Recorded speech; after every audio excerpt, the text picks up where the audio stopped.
What's going on, guys? Welcome back to Hockey Talk with Nick. I am joined tonight by none other than Nick himself. What's going on, Nick? Well, as a Bruins fan, it's kind of a little sour. But you know what? The better team ended up winning that game, and we'll get into that. Well, hey, man, as a hockey fan first, you got to be excited about how good of a Stanley Cup this finals is turning out to be. Oh, absolutely. Nobody wants a sweep in the finals. This is a great match. First two games were in Boston, and both teams went 1-1, and then the other games 3 and 4, Boston won game 3, and then St. Louis won game 4, and it's the first home win in Stanley Cup history for the St. Louis Blues. So they were definitely going berserk, going batshit crazy. So I definitely don't blame them. Yeah, that's one thing I really noticed watching the game is the fans were nuts, and it was a great looking environment. It's something I miss growing up in San Diego. It's something I miss of seeing the San Diego Chargers and their stadium, because it was very, very similar. You miss the championships. You miss the chips. Well, I mean, there was no championships for the San Diego Chargers, but I miss the games, the rare playoff games and stuff like that. It was fun. Oh, definitely. But the St. Louis Blues have been waiting 49 years for this, so I totally don't blame them for going absolutely berserk. But I think, the Cardinals, the St. Louis Cardinals have won a couple World Series, haven't they? They've won a few in the past 10, 15 years. The St. Louis is definitely a baseball town. I actually watched a thing today talking about how St. Louis is a baseball town, and they hosted a women's national soccer game. There we go. Mm-hmm. At Busch Stadium this year, and I guess the fans in that city were going crazy for that. So maybe St. Louis is just a town full of prideful people. And I love it. No, I love it too. It definitely had to hurt a little bit when they lost the St. Louis Rams a couple years back. But you know what? The St. Louis Blues and the St. Louis Cardinals, they're not going anywhere. And, they definitely stood behind both those teams, and they support them, 100%. And they definitely showed up for games 3 and 4. And, game 5 is going to be in Boston. But you know what? If there ends up becoming – well, there is going to have to be a game 6. So come game 6 – they're going to be ready to rock and roll. Oh, absolutely. Either way it goes, trying to force a game 7, because now we know it's going at least 6. You gotta hope that Boston takes it in Boston, and you gotta hope that maybe they force a game 7. It can be one of the most exciting Stanley Cups in recent memory. Oh, totally. I think this is definitely it's already turning out to be a great series. It doesn't matter who's going to win this thing. Either way, both sides are going to remember this series for a long time. So let's jump right into it. So we went right into the first period. If you guys remember from my pregame thoughts, St. Louis, they're the team that always likes to start off hot. They always like to score in the first 5 minutes. And their boy, Ryan O'Reilly, 43 seconds in with a wraparound. And the place was already going nuts. If there was a way to go above that, they did it 43 seconds in. They definitely took the roof to a whole new level. It was absolutely unreal. Like the place was going batshit crazy. It was awesome. It was such a great atmosphere. Oh, absolutely. One thing that I saw, kind of before we dive too far deep into it, is that Bennington, coming off a loss last game and a pretty rough loss, between this year with the regular season and playoffs, he's 12-2.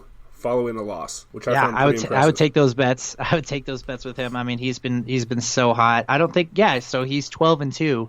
So that means he's only had 2 times where he had back-to-back losses. I mean, that's unreal. And of course, with the blowout in Game 3, I said earlier during the regular season. Now, I'm not much of a betting man, but any time that a team loses a game by a blowout by 4 or 5 more goals, usually the next game they come out guns blazing and they usually win the game. And we totally saw that the other night. Yeah, they definitely came out with a chip on their shoulder and ready to play. Yeah. But then later on in the period, Charlie Coyle got a rebound off a shot off to Zdeno Chara. But the thing is, so it made it tied at 1-1, but not even 2 minutes later, again, Vladimir Tarasenko keeping that point streak alive. I think he has goals in the past 4 games. His stick is hot. If you guys are doing like the daily fantasies, for NHL, make sure you pick up Vladimir Tarasenko. Number 1 pick every day. Yeah. Oh, the guy has magic hands. Freaking, he's been on this team for a very long time. He's put in his work. He put in his dues, and it's nice to finally pay off, especially in the Stanley Cup Finals, especially if you're a Blues fan. Got to do it on the biggest stage. So more power to him. I mean, you pay him the big bucks, so he better show up. So further on, as we go further, the second period, yes, there's a lot of action. And there's something I actually want to talk about beforehand. Now, you might be able to agree with me on this. So when your team loses, a lot of people pick out little things here and there. They'll be like, oh, they could have done this. Oh, that was an offside. Oh, that should have been a penalty.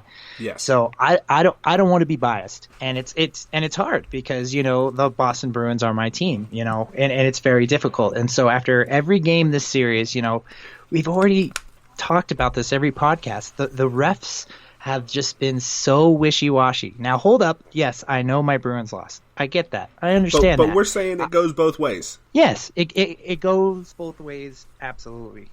We as much as we say it from a Bruins fan standpoint, we're also saying it for a Blues fans standpoint. Yeah. And so look on Twitter. You'll see that anytime the Bruins win, you'll see retweets from Blues fans saying, hey, they missed this call. That should have been a major. This should have been a penalty, blah, blah, blah. And then every time the Blues win, here comes the Boo Birds for Boston, and they call out the same thing. And I think it's just, it's the Stanley Cup final. Everybody's watching it. Everyone's going to over-examine, I guess is the best word to say, that when your team loses, you're like, oh, it's this. It's not because my team was good enough. It was this. And it's like, guys, grow up. It's part of the game. The refs aren't perfect. We've already discussed this. Yes, my Bruins lost. My team lost. But the thing is, they outshot them. They won faceoffs. They out-hit them, and they out-hustled them. I mean, that's straightforward. You can't blame it on the refs. It doesn't matter what the sport is. You can't blame the refs for everything. I can see we've seen some major blown calls in major sports and stuff like that. We've seen that, but this wasn't one of those games. That's definitely something that's good to hear. Even if some calls were missed, I mean, like you said, it's part of the game. And there's nothing you can do about it. And even if the players, I guarantee you, when they ask players, in press conferences after the game, they'll be like, "Oh, what do you think of that missed call?" Or "What do you think about this call?" I guarantee you, 9 times out of 10 of them, they'll be like, "You know what? It is what it is. They won the game, and we just gotta get ready for the next one." And I guarantee you, every single player in most sports say that as well. Absolutely. You see it all the time. You gotta have a short memory and move on. Now, comparing this game to soccer, I do like soccer. I'm not a giant fan of soccer, but we know there's one thing that soccer players are really good at, and that is diving and selling it. And I saw a lot of that in this game. You sent me that highlight video of the dives, and man, oh man, those were some good ones. Yeah, some of them weren't even close. I've seen it, and again, Boston's done it. Every team in the league, there's always somebody that they try to sell it. You can actually get called for diving in hockey. So if they can tell that you're actually faking it. So let's say someone put your stick in someone else's skates, even though it doesn't trip them. If you just tap their knee pads, hockey players sometimes they dive, and they don't really call it a lot. It's very, very rare, because usually when somebody puts their stick in between somebody's legs, they're fighting for a puck or something like that, and they get tripped over because they're trying to move, yes, they're going to call that a penalty.